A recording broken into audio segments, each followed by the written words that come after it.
I appreciate so much feminine energy in the room and your conversations, but we have amazing, amazing guests, a top leader, and let's use this time to hear her. So, this is first day of World Woman Davos Agenda 2025. And we are discussing the subject of equality and diversity in many, many aspects. My name is Aleksandra Karasińska. I'm a journalist, economical journalist, international affairs journalist, and I'm also a director of Ringier Axel Springer Polska Foundation. So, welcome to stage Damilola Ogunbiyi, a global leader and advocate for achievement of sustainable development goals. Ms. Ogunbiyi is a CEO, a Sustainable Energy for All, and she is a special representative of UN Secretary General Sustainable Energy for All and co-chair of UN Energy. Welcome, Damilola.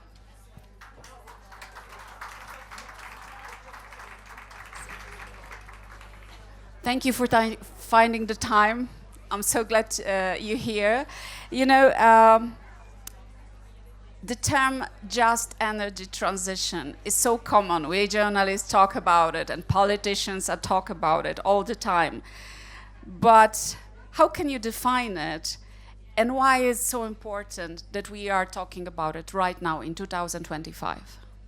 So first, thank you so much for having me. It's always great to speak at a women's event because we're the ones that get things done in the world. In terms of the just energy transition, you're right. It's because of the differences and the nuances is why we should really pay attention to it. So depending on if I'm in Africa or some parts of, it's even different some parts of Africa, some parts of my country, Nigeria, the just energy transition will be different compared to Europe, compared to America. So in the global north, the conversation is really about energy efficiency, about, using less, saving, getting better technologies, while in many places of the global south, there isn't that luxury when you still have at least 600 million people with no access to electricity at all. So they would never watch what we're talking about now. That is a reality. But what is also staggering is you still have 2.3 billion people that have no access to clean cooking.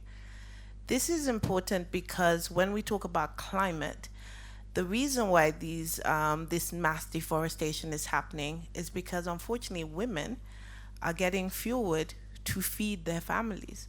And at the same time, the level of indoor pollution is killing them. And I want you to break it down because we're sometimes from such privilege, we don't understand. Just because I want to feed my family and make sure they are healthy, I am dying inside and sometimes affecting my children. It's a key problem. It is the 5th largest cause of death of an African woman right now.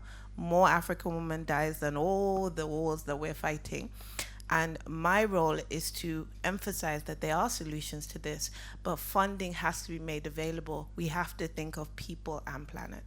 Can you explain it more? Because you mentioned not everybody understands what clean cooking is, why women in Africa are dying because they are just, providing food. Thank you. That's actually a really good question. So typically, a lot of people still cook with fuel wood and biomass. So the average vulnerable woman, unfortunately, is spending about 7 hours of her day going to collect the fuel wood, which is getting further and further because of the level of deforestation, coming back, and then cooking with fuel, which naturally takes a lot longer. What we're advocating is that this has to be done by different technologies that we're using in our homes now, clean cooking technologies, e-cooking technologies, and investment has to be made. I mean, the whole of last year, $37 million went to clean cooking, compared to how much we spend on all these different things around the world, which for me is very challenging as a woman of color and being an African woman to show that it's almost like depending on what side of the world you live in, they've decided how much you're worth. And that is why I'm always advocating for these things. Thank you for that. Damilola, you said in one interview, and I quote, there is no green transition without Africa. The idea that the global north will move to net zero economy and leave millions and millions of people in poverty is outrageous. And I totally agree with it, but many politicians still don't, and they are here in Davos. What is your perception of global agreement to move forward with green transition and just energy? What should be done politically also? So first, it's just good maths, right? So it's just looking at the data and the maths. I'm an engineer at heart, and I like to be very practical. There's no world where you can live, and now the stats are saying 700 million people by 2030 might still not have access to electricity, and believe that you are going to get to net zero by 2050. Like, just do the calculations. It can't happen. That's not how it is. It's also important to understand that we're part of a global ecosystem. You can't decarbonize somewhere and all of a sudden you leave another continent aside. And if all that 600 million people I mentioned earlier come on the ladder with fuel wood and bad energies, what will happen to the atmosphere? So that's what I was trying to emphasize, that this is just the data, this is just the maths, and that's why Africa is so important. Africa is also important because a lot of the critical minerals that you're looking for this green energy transition resides on that continent. So I think as Africans, we also have to make a choice. Are we just going to be an extractive economy, which is what's happening? It doesn't matter what's happening in Africa. It doesn't matter even when wars are coming in. People always find a way to get at lithium. It's actually quite ingenious. Or are we going to insist that some level of localization and production is happening in the country to create jobs, and most importantly, to create jobs for women as well in these economies? Just, my last job was leading the largest energy access program in Africa. We managed to connect 8 million people to renewable energy in a space of just a year, right? And what I'm most proud of is, because of policies and regulations we put in place, half of those companies are owned by women. So this whole issue of, like, because we want to move really, really fast, you know what I mean? We can't have women leading the charge. And these aren't women, how they like us administrative staff and all that kind of stuff. My program said you have to show 30% of your female staff in management, unless you're not going to get the grant. And all of a sudden they found women. So I'm saying this in this room because you all at a certain level of leadership, right? And there is that, unfortunately, there's that thing where you feel like, if I make this decision or I go too far, what are people going to say? The truth is, it doesn't matter. They're going to speak anyway. It's better to just do it and then face the consequences. And that is what I imbibe in my organization. And, we're really proud of what we've been able to achieve. Thank you for that.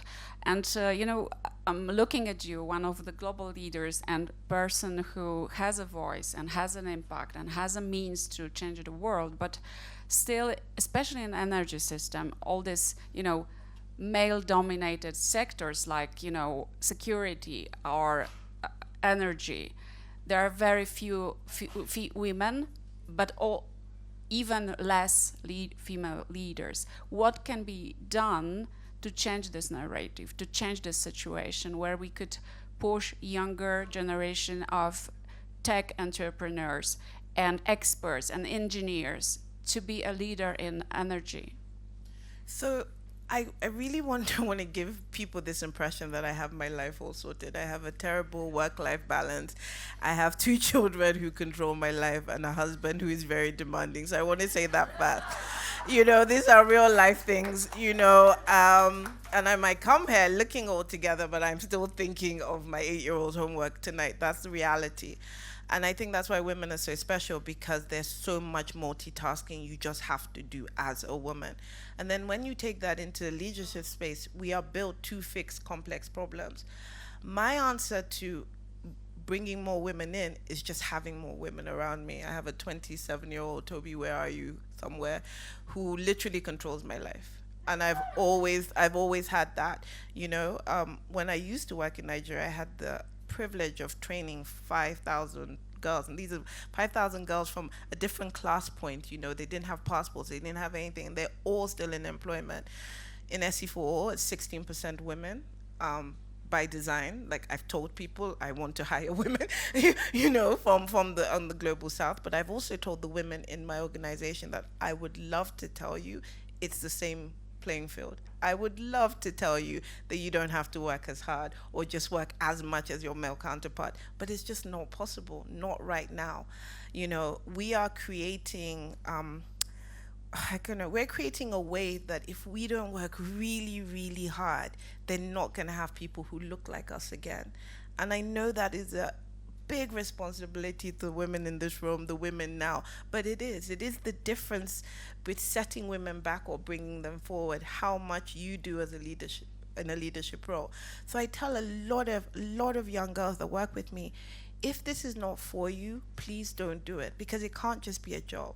You need to live it. It needs to be part of your being. You need to translate into what you do. Like, I want a better future for the two human beings that's most important to me, which are my daughters. So I do this. So it gives you that extra drive, you know, those 16, 18-hour days you have to do. It allows you to do that. I also want to talk about with the male counterparts, and because I have a lot of lovely men that work with me as well. Why it's not even is because sometimes you can't be in all the rooms.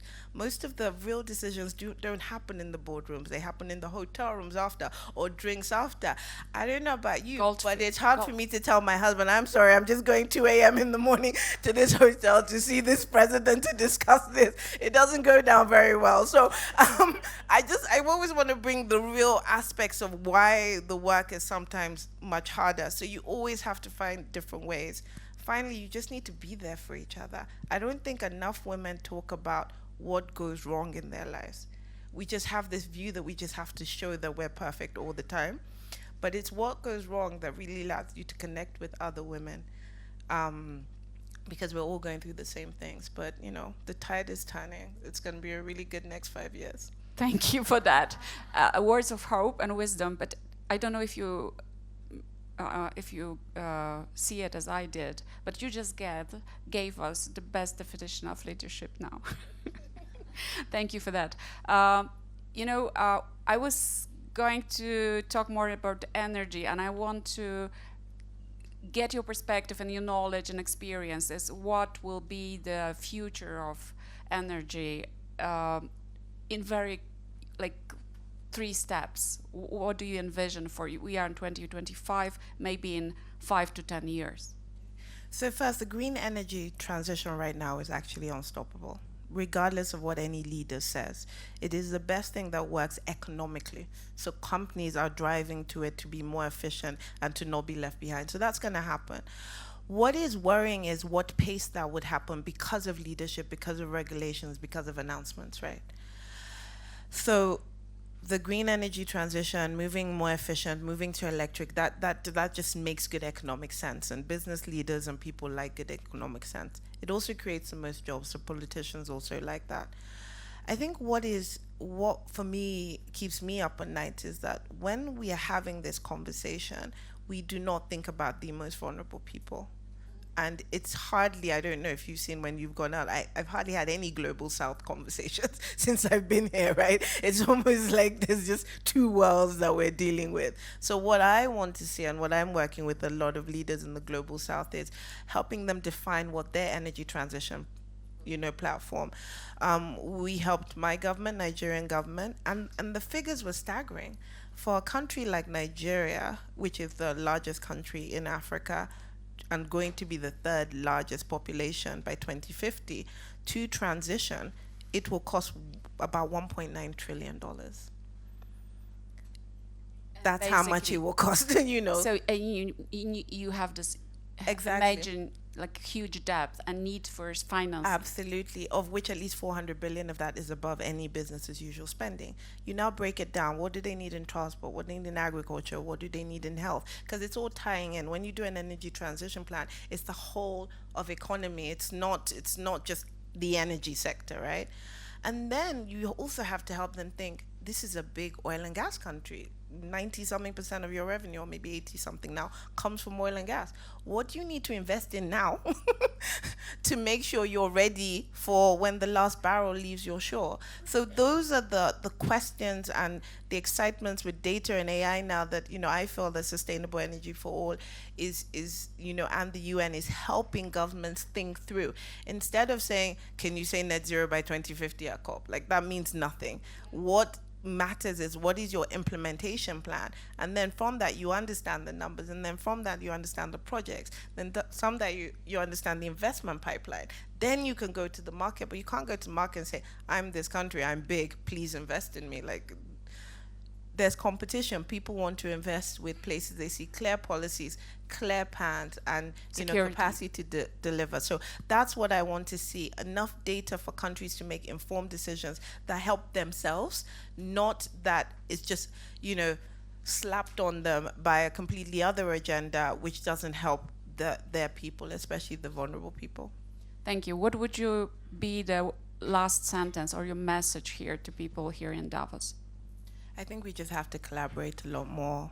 And I think we need to have different actors in the room. I think we have to have a lot more civil society in the room, working with governments, working with the private sector to develop tools, develop projects a little bit more, because the equality divide is just staggering right now. And you hear about this great green hydrogen somewhere, and another place you're just trying to get them to stop using fuel wood. It's just getting larger and larger. And I think the more we can come together, the more we can be open, the more we can be transparent, we really will help society. And that's why we're here, right? To help society. That is the point of existence. Thank you very much. Damilola Ogunbiyi, thank you for listening.